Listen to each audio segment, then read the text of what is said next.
बच्चों, मैं Udita. Welcome to my channel let's teach by Udita. तो आज की हिंदी क्लास में हम पढ़ रहे हैं हिंदी व्याकरण का एक बहुत ही इम्पोर्टेंट टॉपिक, लिपि। चलिए, तो लिपि के बारे में हम पढ़ते हैं। लिपि, जिसको इंग्लिश में हम स्क्रिप्ट बोलते हैं। लिपि क्या है? जब भी हम कोई भाषा बोलते हैं, चाहे वो हिंदी हो या अंग्रेजी हो या कोई भी भाषा है, किसी भी भाषा का जब हम प्रयोग करते हैं तो सबसे पहले हम कुछ ध्वनि, यानी कि जो उसका साउंड है ना, उसका उपयोग करते हैं। और जब इन ध्वनियों को लिखकर व्यक्त किया जाता है तो वो क्या कहलाती हैं? लिपि कहलाती है। या फिर ये भी कह सकते हैं कि जब मौखिक ध्वनियों को कुछ चिन्हों के द्वारा लिखकर व्यक्त किया जाता है तो वो लिपि कहलाती है। अब हम इसकी एक परिभाषा है वो देखते हैं, जो परीक्षा की दृष्टि से आपके लिए उपयोगी है। किसी भी भाषा के लिखने की विधि या विशेष ढंग को क्या कहते हैं? लिपि कहते हैं। किसी भी भाषा, यानी कोई भी भाषा हो, हिंदी हो, अंग्रेजी हो, पंजाबी हो, बंगाली हो, उसको जिस ढंग से लिखा जा रहा है, जिन चिन्हों का प्रयोग किया जा रहा है, उसे हम क्या कहते हैं? लिपि। यहाँ देखो, फॉर एग्जाम्पल मैंने लिखा है हिंदी में। अगर हम हिंदी भाषा में ये आ लिख रहे हैं, है ना, तो ये क्या है? हिंदी। अब हिंदी की लिपि में जो अक्षर हैं या वर्ण हैं, उनको लिखने का तरीका ये है। ये सिंबल है। अगर हमें आ बोलना है तो हम क्या बनाएंगे? इस तरह का एक चिन्ह बनाएंगे। और वैसे अगर हमें इंग्लिश में आ बोलना है तो हम कैसे लिखेंगे? ये ए लिखेंगे।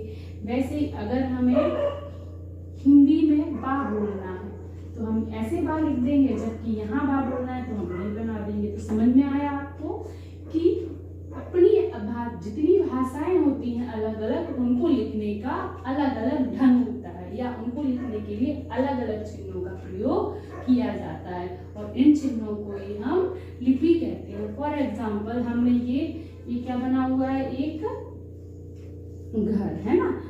क्या बना है? घर। इसको हमने हिंदी में ऐसे लिखा, घा और रघर, और यहाँ पर इंग्लिश में क्या लिखा? HOUSE, house. तो देखिए, लिखने का तरीका दोनों का अलग अलग है।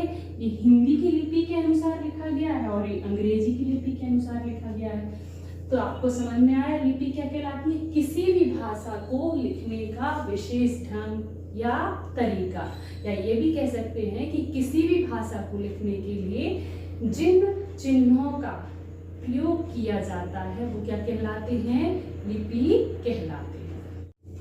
तो अभी हमने समझा कि लिपि क्या होती है, इसकी परिभाषा क्या है। अब हम समझेंगे जो अलग अलग भाषाएं हैं उनकी लिपियां क्या है। तो सबसे पहले हम देवनागरी लिपि के बारे में समझते हैं। यहाँ पर देखिए, हिंदी, संस्कृत, मराठी, गुजराती और राजस्थानी, ये जो 5 भाषाएं हैं, इनकी लिपि देवनागरी है, यानी कि इनको देवनागरी लिपि में लिखा जाता है। अब देवनागरी लिपि के बारे में थोड़ा सा कुछ जान लेते हैं। देवनागरी जो लिपि है उसका विकास ब्राह्मी लिपि से हुआ है, यानी कि जो ये लिपि है इसको भी ब्राह्मी लिपि में पहले लिखा गया होगा। फिर ये जो लिपि है देवनागरी, इसको हम जब लिखते हैं इसमें किसी भी भाषा को या किसी भी वर्ण को, तो हम कैसे लिखते हैं? बाएं से दाएं ओर। तो देवनागरी लिपि क्या है? देवनागरी लिपि का विकास ब्राह्मी लिपि से हुआ है और यह हमेशा बाएं से दाईं ओर लिखी जाती है। अब जो हमारा भारतीय संविधान है उसके अनुच्छेद 343 के अनुसार जो हमारी राजभाषा हिंदी है और यह देवनागरी लिपि में लिखी जाएगी, ऐसा हमारे भारतीय संविधान के अनुच्छेद 343 में लिखा गया है। और यह भी लिखा गया है कि जो देवनागरी लिपि है यह क्या है? हमारी भाषा की राष्ट्रीय लिपि है। तो हमने समझा कि हिंदी, संस्कृत, मराठी, गुजराती और राजस्थानी, इन 5 भाषाओं की लिपि क्या है? देवनागरी है। देवनागरी जो लिपि है उसका विकास ब्राह्मी लिपि से हुआ है।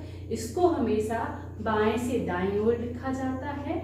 और ये जो देवनागरी लिपि है इसको राष्ट्रीय लिपि भी कहते हैं। क्यों कहते हैं? ऐसा हम नहीं कह रहे हैं। हमारा भारत का जो संविधान है उसके अनुच्छेद 343 में ये लिखा गया है कि हमारी राष्ट्रीय भाषा हिंदी है और इसकी लिपि देवनागरी होगी।